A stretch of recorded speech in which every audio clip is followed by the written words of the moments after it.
Noong 1990, nangyari ang isa sa pinakamakasaysayang lindol sa Pilipinas. Ito ang Baguio City earthquake na umabot sa 7.9 magnitude. Napakalakas noon.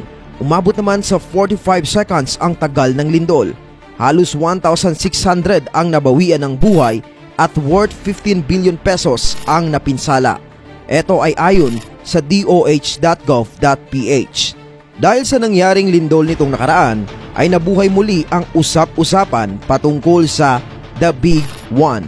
And yes, ipinangamba talaga ito ng marami dahil posibleng marami ang mabawian ng buhay at masira ng mga infrastruktura dahil sa napakalakas na lindol na ito. Ano nga ba ang The Big One? Gaano ito kalakas na lindol? Saan ito tatama? At kailan ito posibleng mangyari? Well, tara, pag-usapan natin yan. Ito ang inilabas na larawan ng National Research Council of the Philippines. Makikita natin rito ang mga gumagalaw na tectonic plates sa mundo at ang ilan sa mga iyon ay nasa Pilipinas, which is makikita natin sa illustration. Ang simbolong ito ay nagpapakitang may convergent plate sa ating bansa. Kapag sinasabing convergent plate, ito ay nangangahulugang nagsama o nag-combine na dalawang tectonic plates.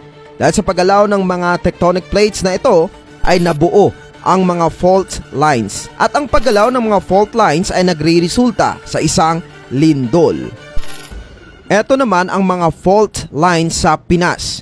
At ang pinakasikat sa mga ito ay ang Marikina Valley Fault or the West Valley Faults. Ito naman ang kanyang hugis. Makikita nating maraming mga syudad sa Metro Manila ang posibleng matatamaan nito. At kapag gumalaw di umano ang naturang fault ay magdudulot ito ng lindol na aabot sa 7.2 magnitude.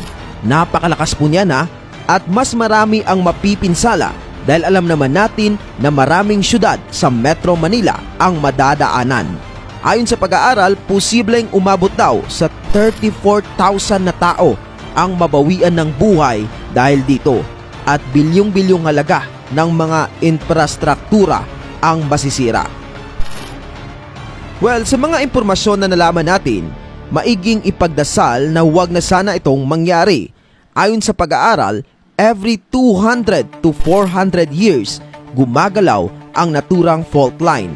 Huli itong gumalaw noong 1658. Yan ay 364 years ago na. Kaya naniniwala ang mga eksperto na anytime soon pwedeng gumalaw ang Marikina Valley Fault. Kaya habang hindi pa ito nangyayari at sana huwag nang mangyari, maigi sigurong tayo ay laging manalangin at laging maging handa. Sumunod at makipag-cooperate sa walang katapusang mga earthquake drill. Kung kayo naman po ang tatanungin, mangyayari ba ang The Big One? #yes or #no. Please comment down below.